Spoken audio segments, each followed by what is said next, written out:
They said they were my friends, and they gave me an orchid. That's being a friend, giving me an orchid? Folks, if you are my friends, and there may be a couple out there, please don't give me orchids. Brian Petraska, our orchid guy, is here to testify that giving me an orchid is not a good thing to do. Why is that, Brian? Explain to people. Orchids are a great gift to give. First of all, you can give fresh cut flowers that are going to last a week or so and really be beautiful, but this orchid's going to be in bloom for 2 to 3 months for you. The pressure of owning an orchid and having to make sure that it's going to stay in bloom, going to rebloom, I mean, it's a terrifying experience for many people, including, I might add, me. Well, remember, orchids are just like people, Henry. They like a routine. They like a little water, a little food, a little rest, and a little love. Yeah, they're just like people, and you turn your back on them and they pop you on the head. Well, let's talk about the fact that you've got a great friend who thinks so much of you that they're going to give you an orchid. Torturers. Beautiful, special orchid. So let's talk about what we'll do when we first get one. First of all, it should already be repotted for you. It should be bug-free. You should not have to do a thing with this brand new orchid, I noticed you said. But one thing, when you're bringing a new plant into your collection, you do want to spray for pests. You don't want to bring any mealybug or scale. Hopefully it won't have it, but we're talking about prevention right now. So what do you do? Well, I like to use a concentrate of pyrethrins.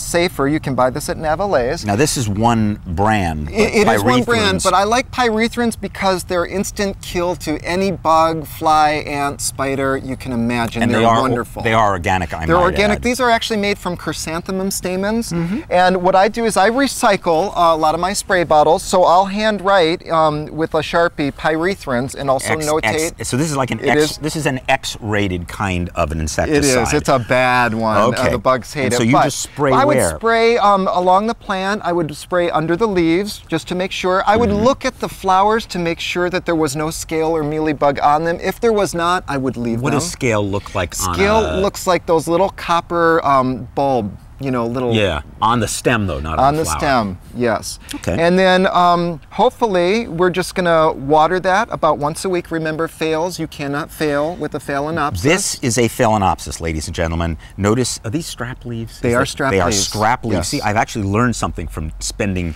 hours and hours with Brian.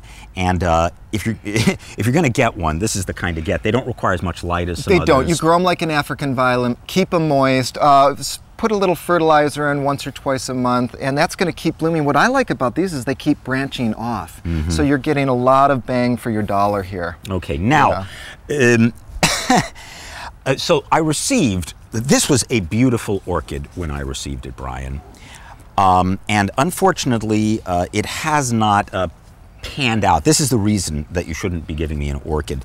Now those are roots. And they're mushy. Yeah. It's okay for them to stick out like this, but they're mushy now. Right. So I believe that this is the condition it was in when I got it, because it came in like moss was on top of it and it was moist. And you know what, I will tell you, Henry, that this is a real vigorous plant. You can see it was throwing out roots like crazy. Yeah. And if it was covered with moss and kept moist, it probably did rot these roots, because these are dead. They're gone. And we want to get rid of those. See, it's not my fault. I apologize to the friends that gave it to... Wait a minute, you gave it to me. I did give that to you. I wasn't going to say anything, but all right. So... Okay, so you would cut the... Do you happen to have any clippers handy? I actually do. Hang on, folks. There'll be a brief pause in the program while we discuss the fact that this is a kind of an oncidium orchid. You can tell because it has these pseudobulbs. And the pseudobulbs are these little sort of oval-shaped bulbs. How have I done for stalling so far? You've done a great job, Henry. Thank you. I will tell you one thing, these bulbs tend to wrinkle a little bit. That is a good sign. It doesn't mean it's dehydrated.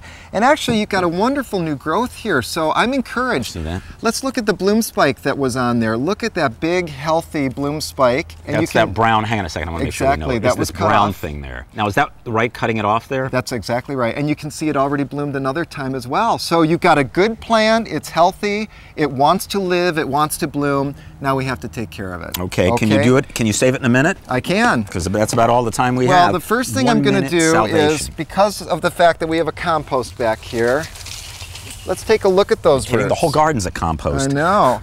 But you got real nice root growth here, okay? The plant's not too dirty. I would pull a little bit of this off, but to be honest, Henry, just take off the mushy stuff. Yeah. The best kinds of roots. I wonder if we have any good ones here. Give me good roots. Not off that. No, not on that one. See, unfortunately, in my garden there are no good roots, but the best kind are these hard white roots. Look how how well beautiful that's they doing. are. And that's the kind that you ideally want. So listen, we're going to take a break while Brian saves this plant.